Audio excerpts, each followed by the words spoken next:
দশম শ্ৰেণীৰ ছাত্ৰ ছাত্ৰীসকল, মই আজি তোমালোকক অসমীয়া বিষয়ৰ পাঠ বা কবিতা মই অসমীয়া এই কবিতাটিৰ প্ৰশ্নোত্তৰসমূহ দিবলৈ লৈছোঁ আৰু ইয়াৰ আগতে মই প্ৰথম খণ্ডটোত 7 নম্বৰ কুৱেশ্যনলৈকে দিছোঁ। এতিয়া মই 8 নম্বৰ কুৱেশ্যনৰ পৰাহে দিম। গতিকে তোমালোকক প্ৰথম প্ৰশ্নখিনি দৰকাৰ হ'লে প্ৰথম খণ্ডটো চাবা আৰু এইটো হৈছে দ্বিতীয় খণ্ড। 8 নম্বৰ প্ৰশ্নত আছে ব্যাখ্যা কৰা। ক, মোগলে এবাৰ পালে শকতি নৱ পৰিচয়, দেশ প্ৰাণ মুক্ত প্ৰাণ অসমৰ স্বদেশ ভকতি। উত্তৰ, উক্ত বাক্যাংশটি মই অসমীয়া নামৰ কবিতাটিৰ পৰা তুলি অনা হৈছে। অসমীয়া নাৰী পুৰুষৰ দেশপ্ৰেম বল বিক্ৰমৰ বিষয়ে ক'বলৈ গৈ কবি ছৈয়দ আব্দুল মালিক ডাঙৰে উক্ত কবিতাফাঁকিৰ অৱতাৰণা কৰিছে। সুদূৰ পশ্চিমৰ পৰা প্ৰবল প্ৰতাপী মোগলে অসম জয় কৰাৰ মানসেৰে অসমৰ বুকুত ভৰি দিছিল। অসমৰ আহোমসকলৰ বীৰত্ব দেখি মোগল স্তম্ভিত হৈছিল। তেওঁলোকে অনায়াসে অসম জয়ৰ অভিলাষ লৈ আহিছিল, কিন্তু দেশমাতৃক ৰক্ষাৰ হেতু দলে বলে অসমীয়া পুৰুষ নাৰী সমৰথলীত সাজু হোৱা দেখি মোগলসকল বিস্মিত হৈ পৰিছিল। ৰণচণ্ডীৰ মূৰ্তি ধৰি ৰণত জঁপিয়াই পৰি হেং-দাঙেৰে শত্ৰুৰ বুকু ভেদি দেশৰ বাবে মৃত্যুবৰণ কৰিবলৈও কুণ্ঠাবোধ নকৰা অসমীয়া পুৰুষ নাৰীক দেখি মোগলৰ বুকু কঁপি উঠিছিল। শুকান সান্দহৰ জলপান একাজলি পানীত সানি খোৱা অসমীয়া ইমান বলৱান হ'ব পাৰে বুলি মোগলে কল্পনাই কৰিব পৰা নাছিল। বীৰদৰ্পে যুঁজি আহোমে মোগলক পৰাস্ত কৰিছিল।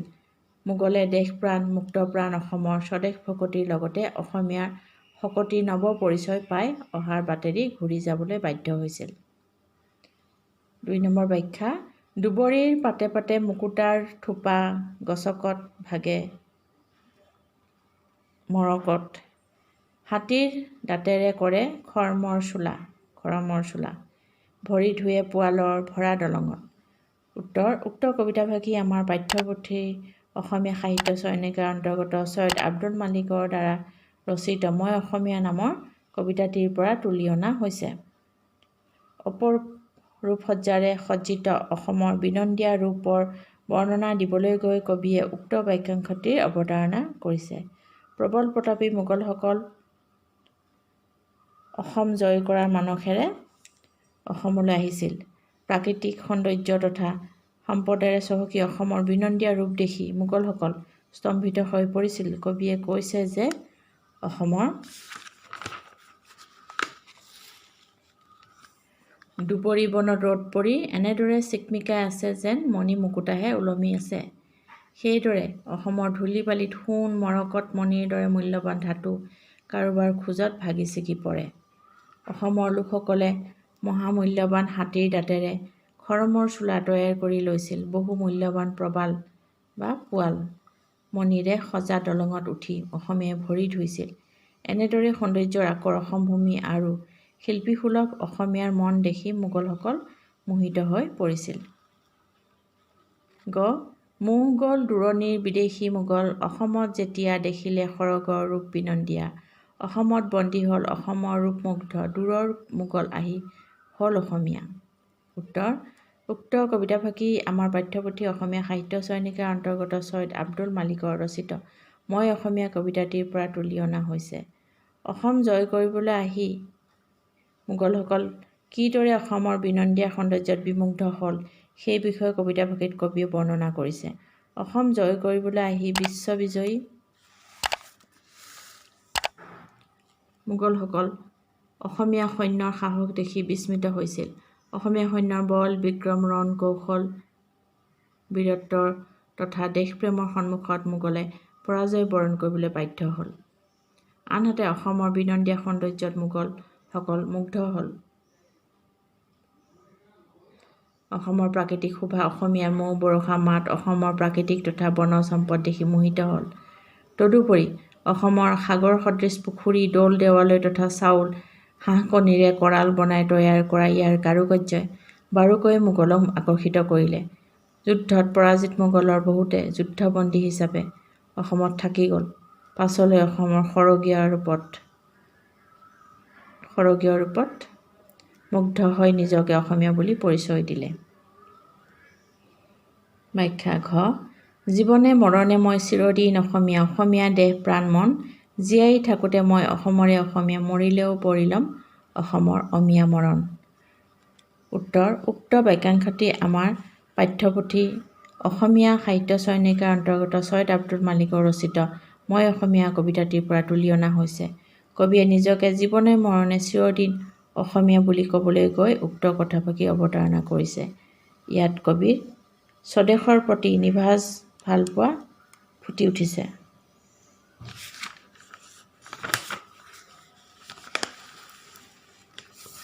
মোগলসকলে অসম আক্ৰমণ কৰিবলৈ আহি অসমীয়া মানুহৰ দেশপ্ৰেম আৰু বীৰত্ব দেখি অভিভূত হৈছিল। পৰাজিত মোগলৰ বহুতেই যুদ্ধবন্দী হিচাপে অসমতে থাকি গ'ল।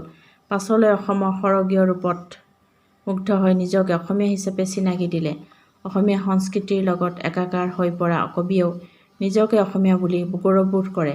সেয়ে কবিয়ে জীৱনে মৰণে দেহে প্ৰাণে চিৰদিন অসমীয়া বুলি নিজক পৰিচয় দিব বিচাৰিছে। জীয়াই থাকোঁতে অসমৰ হকে কাম কৰিবলৈ বিচৰা কবিয়ে মৃত্যুৰ পাছতো অসমতেই পুনৰ জন্ম ল'ব বিচাৰিছে। অসমৰ সুৱদী গীত মাটিৰ মায়াত বন্দী হৈ চিৰদিন কবিয়ে অসমীয়া হৈয়ে থাকিব খুজিছে। ৯ নম্বৰ প্ৰশ্ন মই অসমীয়া কবিতাটোত কবিয়ে অসমীয়া জাতিৰ বীৰত্ব আৰু পৰাক্ৰমক কিয় প্ৰশংসা কৰিছে তোমাৰ কথাৰে বুজাই লিখা। উত্তৰ স্বাধীন অসমৰ বিজয় গাথাই গৌৰৱান্বিত কৰে। বিশ্ববিজয়ী মোগলকো অসমৰ পুৰুষ নাৰীয়ে ৰণচণ্ডী মূৰ্তি ধৰি পৰাস্ত কৰিলে। হেংদাঙেৰে প্ৰচণ্ড বীৰত্বৰে যুঁজি নিজ দেশৰ মান ৰাখিলে।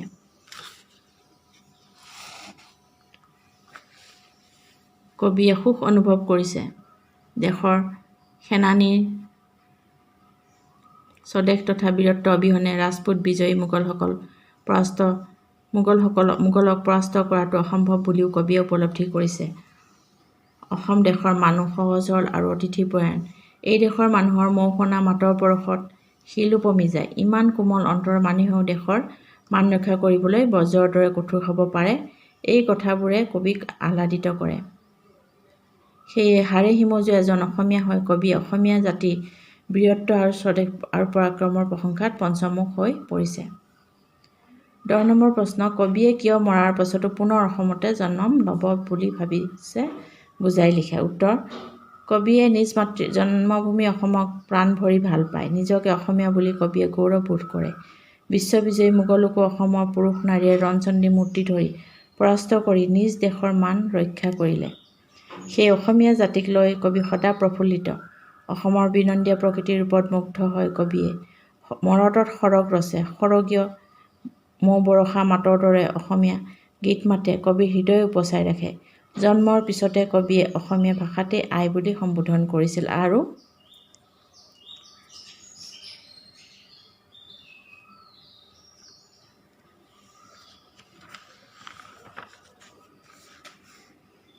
মৃত্যুৰ পিছতো এই ভাষাতেই যাওঁ বুলি বিদায় ল'ব বিচাৰে। কবিয়ে অসমীয়া ভাষাক ইমানেই ভাল পায় যে মৃত্যুৰ পাছত সৰগতো এই ভাষাৰ সুৰীয়া গীত শুনিব বিচাৰে। এনেহেন গুণ গৰিমাৰে পৰিপূৰ্ণ অসম দেশৰ প্ৰতি প্ৰেম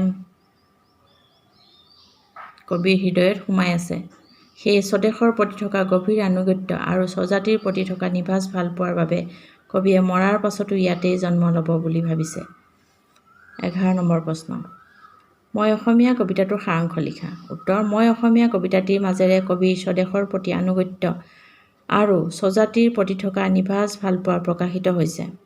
অসমৰ অতীত ইতিহাস বৰ্ণিত হোৱা কবিতাটিত অসম বুৰঞ্জীৰ নানা দিশো ফুটি উঠিছে। অসম দেশৰ গৌৰৱময় ইতিহাসে কবিক গৌৰৱান্বিত কৰি তোলে। সেয়ে নিজৰ মাজত পুঞ্জীভূত আৱেগক কবিয়ে মোগলৰ দ্বাৰা ব্যক্ত কৰোৱাইছে।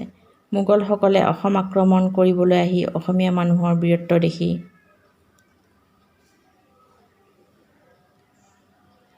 বিস্মিত হৈছে। অসমীয়া পুৰুষ নাৰীৰ মাজত দেখা পোৱা স্বদেশ প্ৰেমে কবিৰ অন্তৰ চুইছে। যি মোগলে ৰাজপুতক জয় কৰিছিল সেই মোগলে সন্মুখ সমৰত অসমীয়া পৰাক্ৰম সহিব নোৱাৰিলে। প্ৰচণ্ড আত্মবিশ্বাস আৰু বীৰত্বৰে যুঁজি অসমীয়াই মাতৃভূমিৰ স্বাধীনতা ৰক্ষা কৰিলে। মোগলক অহাবতে উভতাই পঠিয়ালে। কিন্তু মোগলে প্ৰত্যক্ষ কৰিলে অসমৰ প্ৰকৃতিৰ বিনন্দীয়া ৰূপ। অসমখনক সেউজীয়া দুবৰিৰ দেশ বুলি কবিয়ে কৈছে। অসমৰ বতাহত স্বাধীনতাৰ পতাকা মুক্তভাৱে উৰে। প্ৰান্তে প্ৰান্তে গৌৰৱৰ মুক্ত গীত বাজি থাকে। চৌদিশে পাহাৰে আৱৰা অসমৰ গছৰ পাতবোৰ যেন জাংফাই মীনা কৰাহে। প্ৰবালৰ দৰে মূল্যৱান ধাতুৰে নিৰ্মিত দলঙতহে অসমীয়াই ভৰি থুৱে। বাঘৰ নখেৰে খাৰু ভৰিৰ আঙুঠি নিৰ্মাণ কৰি পিন্ধে। মহৰ শিঙৰ পেঁপা বজায়। হাঁহ কণী আৰু বৰা চাউলেৰে স্বৰ্গদেউসকলে দেউল সজায়। সাগৰৰ দৰে পুখুৰী খন্দুৱা স্বৰ্গদেউসকলে ধোদৰ দ্বাৰা ৰাজআলি বন্ধুৱায়। ধূলি বালিয়ে সোণ হীৰা মৰকত মণি মিহলি হৈ থকা অসমখন একোখন যেন স্বৰ্গপুৰীহে। অসমীয়া মানুহৰ মাতত মৌ বৰষে। গতিকে মোগলসকলে এনে অনুপম সৌন্দৰ্যৰ মোহত পৰিছিল। যুদ্ধবন্দী হিচাপে অসমত থাকি পিছলৈ হাড়ে হিমজুৱে অসমীয়া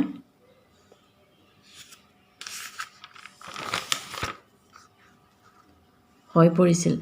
পৰাজিত মোগলৰ বহুতেই সেই সময়ৰ উত্তৰ পুৰুষ হিচাপে কবিয়েও জন্মভূমিৰ ৰূপত মুগ্ধ হৈ জীৱনে মৰণে অসমীয়া হ'ব খুজিছে। জীয়াই থাকোঁতে অসমৰ হকে যুঁজিব বিচাৰিছে আৰু মৃত্যুৰ পিছতো অসমৰ মায়াতে বন্দী হৈ থাকিব বিচাৰিছে। মৰিলেও পুনৰ অসমীয়া হৈ জন্ম ল'বলৈ আশা কৰিছে। অসমীয়া গীত মাত আৰু ভাষা তেওঁ সৰগতো চিনি পাব বুলি দৃঢ়তাৰে কৈছে।